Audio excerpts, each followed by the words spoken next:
Who thought of an unbelievable chess game between the master of chess, Magnus Carlsen, and the self-proclaimed fastest learner in the world, Max Deutsch, who has never played a single game of chess in his entire life? Now, we all know Magnus's impressive track record. He's the current world chess champion, has the highest peak rating in history, and holds the world record for the longest unbeaten streak at the elite level in classical chess. He has even beaten 10 classical chess grandmasters with a blindfold on. That's right, blindfolded. Can you imagine playing chess with your eyes closed? I can barely find my coffee mug in the morning with my eyes wide open. But let's not count Max out just yet. He's an impressive individual himself, with an uncanny ability to master various skills in record time. Rubik's Cube? No problem. Portrait designing? Easy peasy. Freestyle rapping? Maybe not so much. But unfortunately for Max, his lack of experience in the game of chess could be his downfall. Still, Max is not one to shy away from a challenge. He's working on building an algorithm that can predict the positivity of a move before it's even made. Now that's some next level thinking. But before we get too excited, let's not forget that Magnus has already used a similar algorithm before. Sorry Max, but you might need more than just a month to outsmart the chess king. But hey, we can't help but admire Max's spirit and determination. Even if he doesn't come out on top in this match, he's still a winner in our eyes. And who knows, maybe he'll surprise us and make history by taking down Magnus. Anything can happen in a game of chess after all. Let's dive deeper into the amazing feats of these two competitors. Magnus Carlsen has been a force to be reckoned with in the chess world since he was a child. He became a grandmaster at the age of 13, making him the third youngest grandmaster in history at the time. Since then, he's only continued to impress, earning numerous accolades and setting records left and right. One of Magnus's most impressive accomplishments is his unbeaten streak at the elite level in classical chess. This means he didn't lose a single game in a period of 118 games, spanning from 2018 to 2020. Let me repeat that for emphasis. 118 games without a single loss. I can barely go a day without losing my keys. And let's not forget about Max. This guy believes he's the jack of all trades when it comes to learning new skills. He's conquered everything from memorizing a deck of cards in under a minute to learning how to solve a Rubik's Cube in under 20 seconds. It's safe to say that he's no slouch when it comes to picking up new skills. But can he pick up the game of chess in just 1 month? That remains to be seen. Chess is a complex game that requires years of practice and strategy to master. Just take a look at some of the world's top players. They've been studying and playing chess for decades, and even they still have room for improvement. However, Max is not one to back down from a challenge. He's devised a set of 12 different challenges, each more complex than the last, to develop his endurance, focus, and ability to learn things even faster. I think we all know that Max pretty much has an idea of how stupid this entire plan was, but considering the stats that we know, there's no way our minds would accept the possibility of a chess rookie winning against a chess genius who devoted his entire life to it. He was already short of time, but on the day, he did come prepared. Max learned almost every other chess opening or possible strategy that Magnus could use. He planned on decoding Magnus's moves before he would even plan them. The plan sounds fascinating. Should Magnus be worried? Is a chess rookie going to beat an unbeaten king for the first time in chess history? The only problem here is that Magnus has learned over 10,000 games of chess just by his experience. We hope Max has learned at least 10,001 games if he needs an upper hand. Finally, it's game day. Max has already entered the arena and is greeted by Magnus when he finds him solving a Rubik's Cube. Shouldn't he play practice games instead? He does seem confident, and we can see that from his style. It appears as if Max has a secret plan that's surely going to work. With every passing minute, Max looked more and more relaxed, while facial expressions showed no signs of nervousness. Almost every other challenger who played against Magnus Carlsen had clear signs of worry. But what does Max have in mind that's making him confident enough to beat Magnus? The game begins, and Max starts with a rather usual move, with his pawn to e4.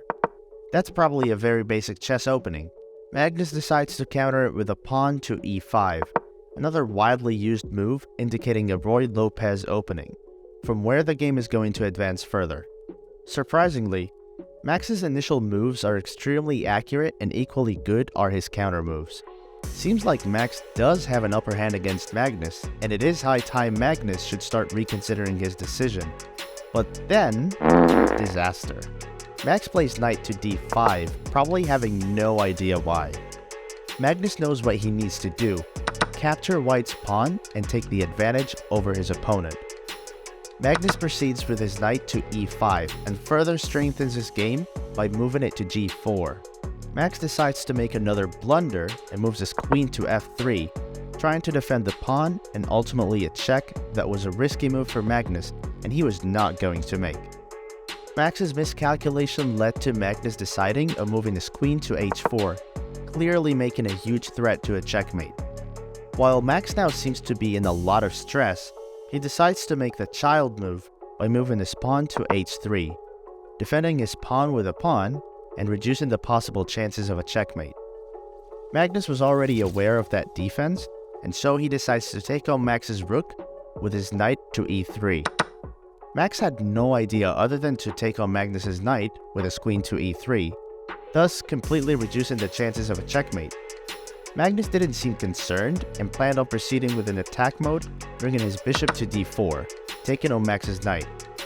Max knew right away that taking on the bishop might not be the best option, since Magnus's queen was already sitting on h4 in defense mode. Fast forwarding, Max plays his queen to f4, allowing a queen-to-queen battle which Magnus took very seriously, and took over Max's queen, and also his own, when Max played his rook to f4. Max basically lost almost all of his chances of survival. Following a few more steps, Magnus takes on Max's king with both of his bishops before finally moving his rook to a1, and ending the game with a checkmate. Okay, but that's one game. Max still has another to go. I think Max has a strong idea already how Magnus plays, and since he's the fastest learner in the world, Max would have a great idea of Magnus's next moves. The second round begins with Magnus moving his pawn to e4, and being countered by Max's pawn on e5, just like round 1.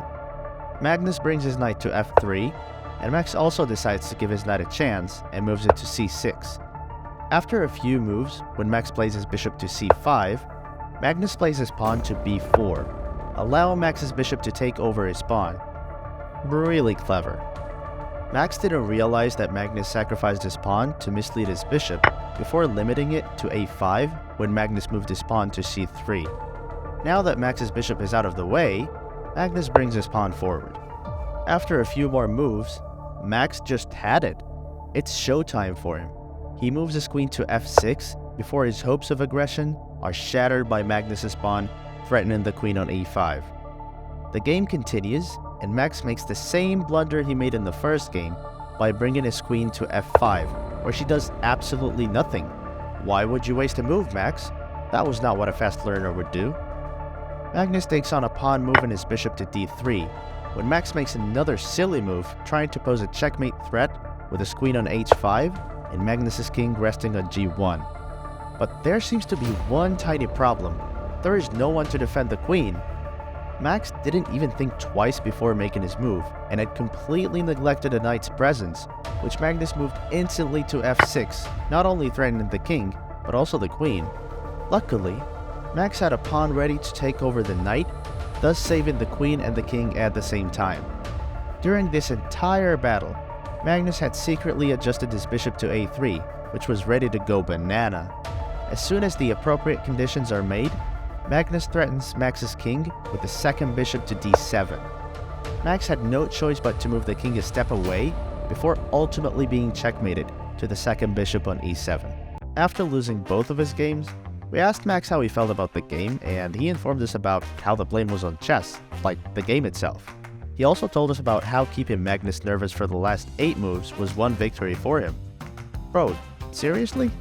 Game 1 lasted about 39 moves, while the second only 24, which is not too bad for Max, but obviously nothing that we had been expecting of him all this time. At least now he knows that chess is not like a Rubik's Cube, which you can learn in a day. It's much more complex and takes years of practice to master. Magnus also agreed on a rematch as soon as Max was done finishing his chess algorithm, but I guess we all know how's that going to be.